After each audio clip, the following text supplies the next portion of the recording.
My name is Andrew Johnson, and I'm a graduate student at Chadron State College. I've created this educational documentary on the formation of barbarian kingdoms at the end of the late Roman era, and a part of my scholarly project for my graduate studies. I'd like to give a special thanks to the History Channel for the series Barbarians Rising, and to Fayetteville Technical Community College for the location for the documentary recording, and to my advisor, Dr. Kurt Kinbacher at Chadron State College, for all of his help throughout this scholarly project.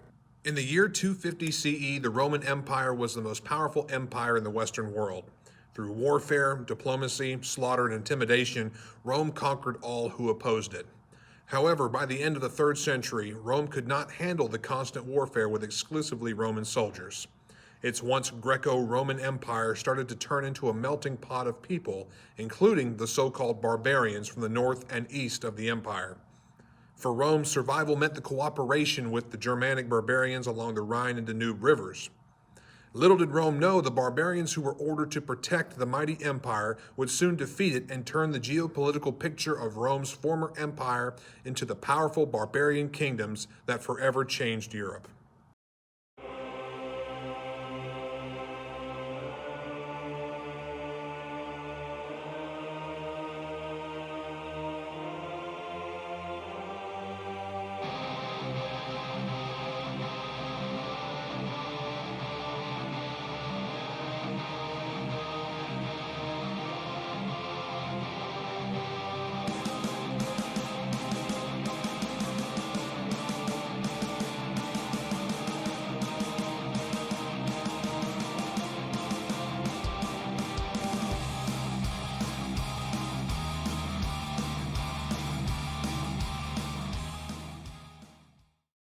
The Goths showed up to the eastern side of the empire around the year 250, and by 376 the Huns pushed the Goths further west and eventually left them no choice but to plead with Rome for asylum. Rome took that opportunity to use the barbarian Goths in their defense of Roman territories in exchange for the Goths to be given a permanent homeland. By 394 AD, most of the soldiers serving in the Roman armies are barbarian mercenaries. Among them are the Goths, who've lived as a separate nation within the empire for more than a decade. Some of the children of Adrianople became good Romans. They became Roman officers. One of those was Alaric. Alaric, now 24 years old, is a general commanding a division of 20,000 Goths who fight on behalf of Rome. Alaric's prepared to fight because he's been promised land. This is his great opportunity now to end the refugee status of his people and to be able to settle within the Roman Empire. The Goths are betrayed by Rome and are not given a homeland, so the Goths retaliate against the Roman deception and invade the empire under Alaric's command. Alaric's Goths push deeper into Roman territory, carving out a home from the lands they conquer. A campaign of destruction that goes on for 8 years. If Rome is to survive, General Stilicho, now the supreme commander of Rome's western armies, must end the war. General Stilicho attempts to use his friendship with Alaric to prevent more destruction of Roman territory. It works, but only for a short time, as Stilicho was executed by Roman authorities after his friendship with Alaric was declared a threat to the empire.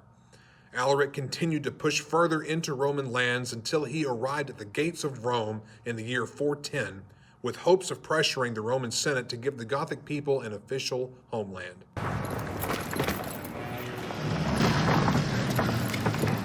Alaric sends an offer of peace to the Roman Senate.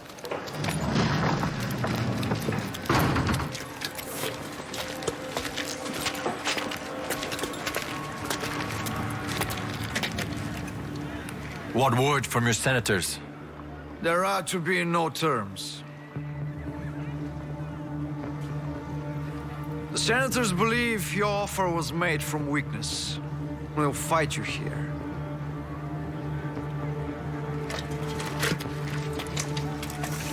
And if we leave now? Did they give their word you won't come after us? From the Roman point of view, this looks really good. It looks like victory. It looks like they've withstood the siege, and Alaric's going to slope off. They might even be able to pick him off at a later stage. But they've seriously underestimated Alaric and his brilliance.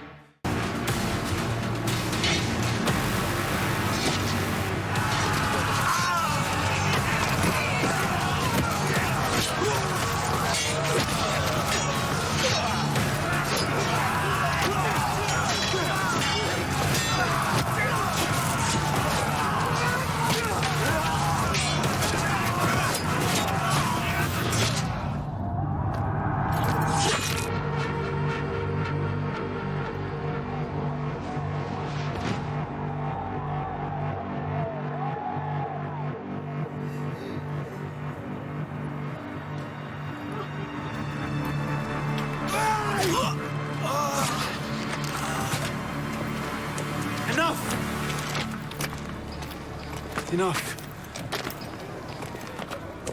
We're not Romans. We're not Huns. We have our victory. Let some live, so they can tell of it.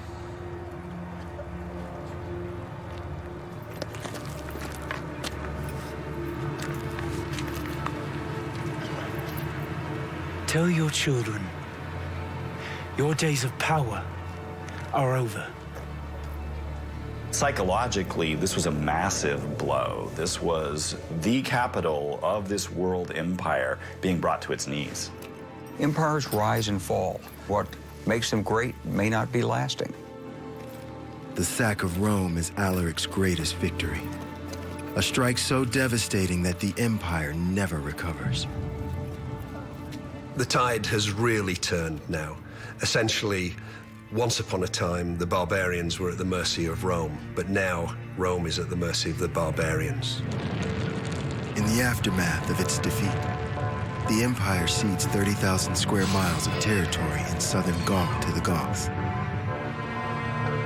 Alaric delivers the homeland he promised his people, but he never sees it. He dies of fever just 1 month after the attack on Rome. The Goths did eventually split into two groups, the Visigoths and the Ostrogoths. Alaric was king of the Visigoths, and the Visigoths were those who left Rome in 410 and created their own kingdom in present-day France and Spain. The Ostrogoths were the Eastern Goths, and they invaded Italy in 493, led by Theodoric the Great, who had to overthrow the newly self-proclaimed King Odoacer, an Arian Goth, who had overthrown the last Western Roman emperor in 476. Odoacer's death allowed Theodoric the Great to create a separate and powerful Ostrogothic kingdom in Italy.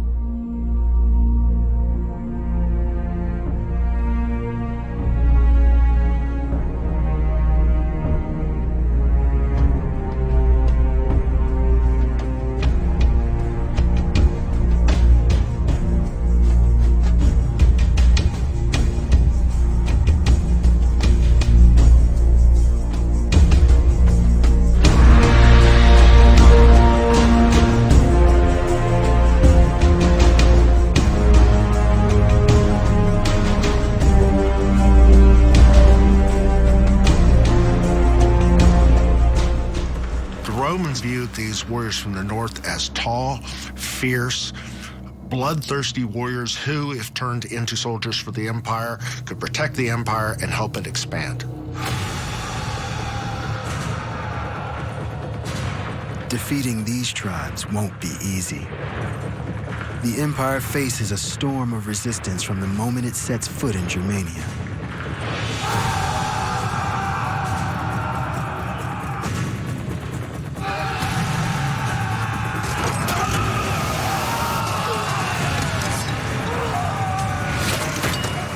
The campaign drags on for 30 long years. The Roman army spent huge amounts of money in order to conquer all of Germania. But still, the Germans refuse to fall. Leading the resistance are the Arivarii and the Carusi, who fight to keep Rome at bay. Though the Franks fought Rome initially, they joined the Visigoths and Romans to halt the advance of Attila the Hun and his army in 451, and helped in the decisive victory that eventually destroyed Attila's empire. The Franks later fought the Visigoths in 507 to claim the rest of Gaul, which in turn pushed the Visigoths further into Hispania. The Frankish kingdom had finally secured its place in Europe and would eventually become the Republic of France.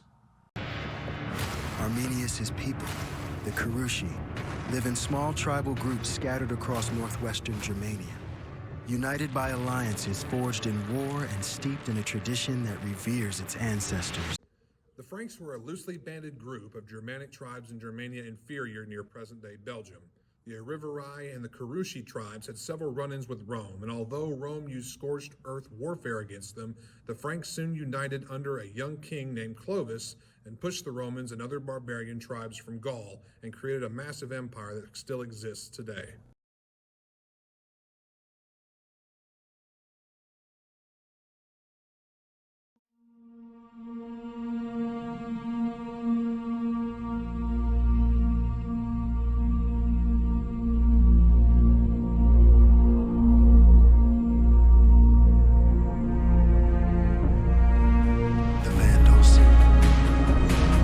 Germanic tribe displaced by the Huns and forced to roam the empire for the last 20 years. They crossed the Rhine frontier in 406 as part of a coalition of people and eventually make their way into Spain. And they'd been kind of the whipping boy of the Goths and of the Romans and of other peoples who had settled in Iberia. The journey through Europe was not an easy one for the Vandals. They desperately wanted a home like the Visigoths were granted in 410, but instead found misery and torment as they were pushed across the entire continent and had to urgently find a place to call home. The only thing they were missing through their journey across Europe was a leader, and they would find one when they reached Hispania. Their unlikely leader is the illegitimate son of a king. His name is Gaiseric. The Roman sources report that Gaiseric had a physical disability, but apart from that, what they emphasize is his intelligence. Gaiseric was an almost uniquely perceptive statesman. He was ruthless in negotiations and ruthless when he chose to put his army into action. Gaiseric emerges as a threat when he strikes at the jewel in the empire's crown. The territory that Rome has held since its defeat of Hannibal over 600 years earlier. A crossroads ideal for building a new Vandal kingdom.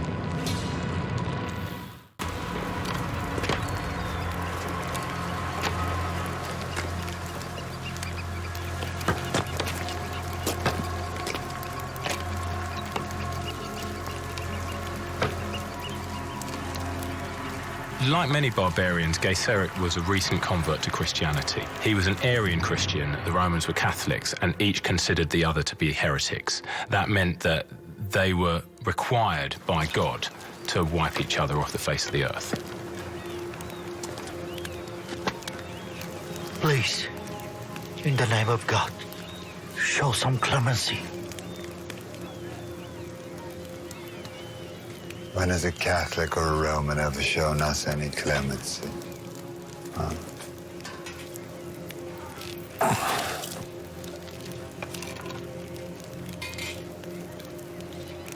Ever since we entered this hateful empire, you and your Roman puppeteers have been the cause of all our torment. The horrors I've seen. I watched our babies thrown on a pyre. Women nailed to your crosses and cut in half. An entire generation of my people annihilated. All in the name of your Catholic God. The Vandals and Goths were Arian Christian. Arian Christianity, not to be confused with the Nazis' racial term of Aryan, was a faction of the Christian faith that formed from Arius of Alexandria. Arius, a Christian presbyter, described Christianity in a different way than the Catholic or Orthodox, considered Nicene churches, with regard to the Holy Trinity. Arians believed that the Son of God was lesser than the Father, and only the Father was all-powerful and had no beginning or end. After the Council of Nicaea in 325, disagreements between Arius and Nicene followers over the status of Son and Father grew rapidly. Those in disagreement with Arius believed that the continue to follow the Arian view ruined the union of God and the Son, and labeled the Arians as heretics, and many Arians believed the same of the Nicene followers.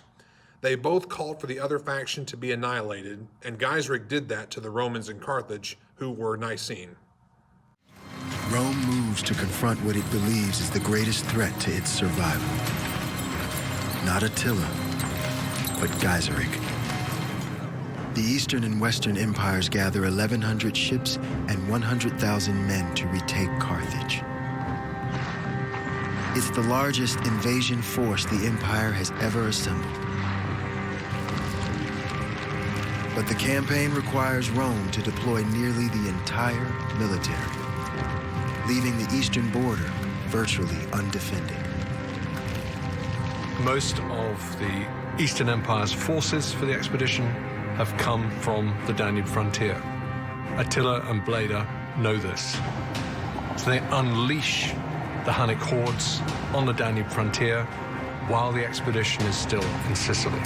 The joint expedition of Eastern and Western Roman armies, for some unknown reason, leave Sicily and allowed Gaiseric to stay in his conquered city of Carthage.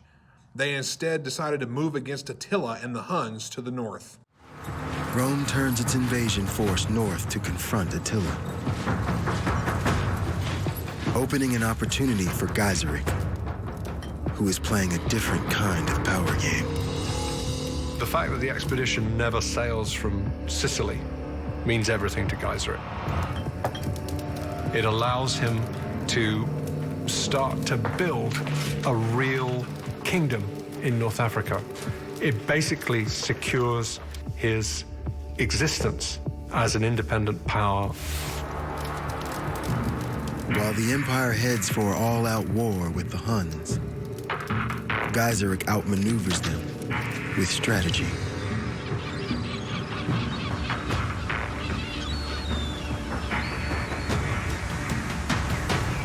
Rome's forces are retreating. If Valentinian fears his Attila, then we must befriend him. Gendo, take the Hun the gold we took from the city as a gift, sign of our alliance.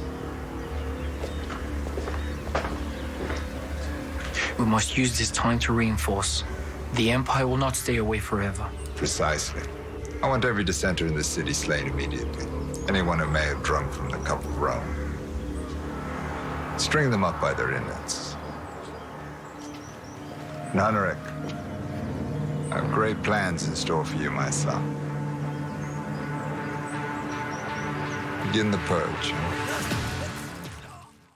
Gaiseric wanted a pure Vandal kingdom designed in his image, and making Rome suffer for what happened to his people was part of that dream, and Gaiseric put it into motion after the conquer of Carthage. Now he turned his eye to political games with Rome. The emperor's daughter, Eudocia, one of the last remaining members of the imperial family, is still engaged to Huneric, son of the Vandal king. Gaiseric sails for Rome to claim his son's inheritance. Gaiseric is the Dark Knight. He is the one that really brings the Western Empire to its knees. The Vandals arrive at the gates of Rome in 455 AD. Gaiseric's intention is not to conquer Rome, but to plunder it. What he's seeking to do is to increase the strength of his own kingdom at the expense of Rome. He wants to carve out a domain for himself from the ashes of the empire. It takes the Vandals less than 2 weeks to defeat the city's defenses. After centuries of Roman supremacy by the sword, the barbarians finally strike the empire's death blow and sit on the imperial throne. The most powerful of your kind lie dead. Their heads around you. All you deem precious is now in our hands.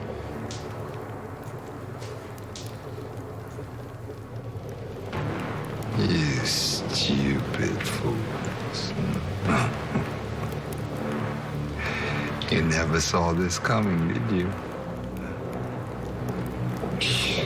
Tomorrow we will sail back to Carthage to accelerate the growth of our empire and watch from afar as yours collapses into the sand. You're done. Now it's our time.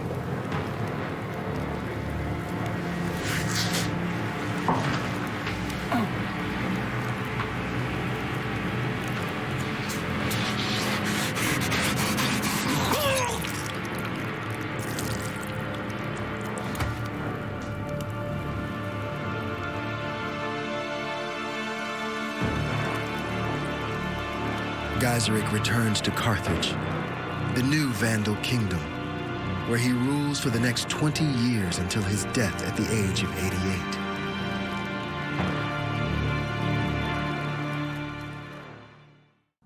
The Vandal kingdom grew from the ashes of Roman North Africa. Gaiseric's plans worked perfectly and gave the Western Roman Empire its death blow. Although Rome never fully recovered from the Gothic sack of the city in 410, the Vandals' plunder of Rome ended the Roman age of supremacy in the Mediterranean. The Vandals now had control of the Western Mediterranean Sea.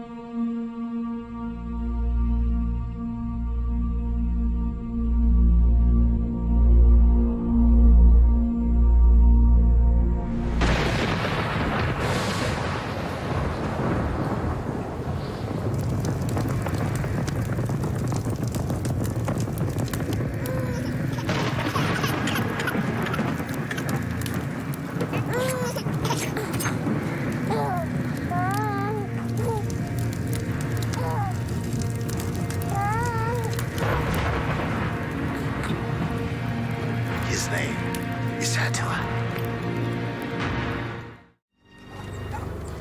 Of all the threats circling the declining empire, none is more fearsome than the Hun. Hailing from the steppes of Eurasia, the Huns are expert horsemen, warriors who live, fight, and negotiate on horseback.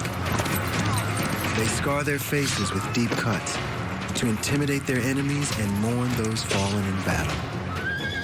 They're described as being incredibly ugly, almost glued to their horses. They're fantastic archers. They use strange, unorthodox battle tactics. They come out of nowhere. The Huns seem to be more interested in the acquisition of plunder than they were in territorial conquest. They didn't found cities. They weren't trying to create a settled society. What they were trying to do was conquer as many tribes as possible and become more and more powerful. The Huns wreak havoc across Eastern Europe and begin the push of other barbarian tribes to flee further into Roman territory. It forces Rome to make friends with former enemies and to give concessions to those who would help fight against the Huns. Rome is under attack from all sides. In the south, the Vandals hold Carthage.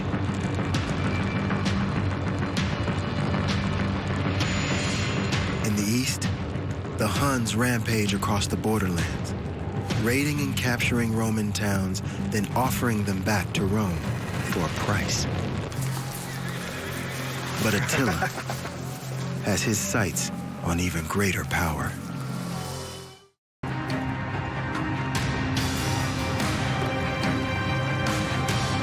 Attila begins a new phase in his campaign of destruction. Heavy siege weapons like towers, catapults, and battering rams allow him to escalate his attacks. This technology sets Attila apart from other barbarians.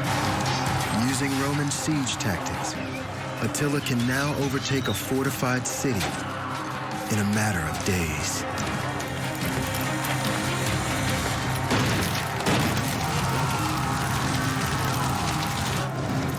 This is a seismic shift in the strategic balance of power. Earlier enemies rampaging through the Balkans like the Goths couldn't take defended cities. They never conducted successful sieges. The fact that the Huns can do it and they can take really major Roman bases, that changes everything. With siege weapons, the Huns destroyed entire cities throughout the empire and sold others off for fortune. However, with little choice, a coalition of Roman and barbarians formed an army and faced off the Huns near Chalons, Gaul in present-day France. As Roman and Goth unite to fight Attila's mighty Huns. This is the most powerful Hunnic army there has ever been. This is confrontation on a colossal scale.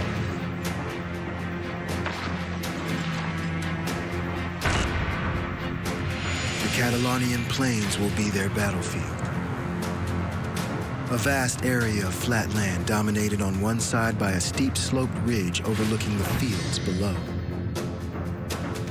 This will be the deadliest ground as both sides fight to claim the advantage. Then, as now, high ground proves advantageous, even more so in the ancient world. Aetius commands a combined force of Romans and Goths numbering 80,000 men on the north of the battlefield. On the opposite side, Attila leads as many as 100,000 warriors set to charge. When the battle begins, it will be a race to claim the crest between. Today, we will reap their empire from their death hands. There will be great sacrifice. There will be death, but we will be victorious! The Huns arrive on the battlefield as the most feared menace in the ancient world. They leave it as a shattered empire. Unfortunately, Attila, the Scourge of God, was defeated and driven out of Gaul after that bloody battle in Chalons in 451. His unbeatable army no longer existed, and the barbarian tribes that were Roman allies had served their purpose and returned to their second-class status. Attila, after returning to the Hunnic plains, died in 453 on his wedding night. His empire dies with him. If you're a great empire and you lose, you'll have to redeem yourself with the blood of your soldiers because you've shown weakness. And that weakness will invite challenge, and challenge again, and challenge again. Aetius returns to Rome as the commander of a destroyed army. The battle is a strategic victory for the empire, but its military losses are so great that it struggles to defend itself against any new threats. Soon, barbarians from across Europe, including Goths, Franks, and Saxons, move in for the kill. By 476 AD, the West has lost the lands it fought to conquer. From Britannia to Gaul to Hispania, Germania, and North Africa. Its territory rolled back to borders not seen in 6 centuries.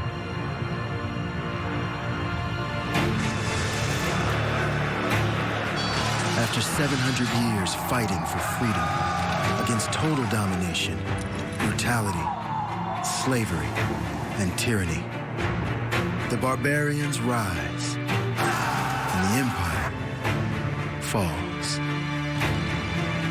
The barbarian kingdoms that emerge from the ashes will be the new states that lay the foundation of modern Europe and shape the world to come.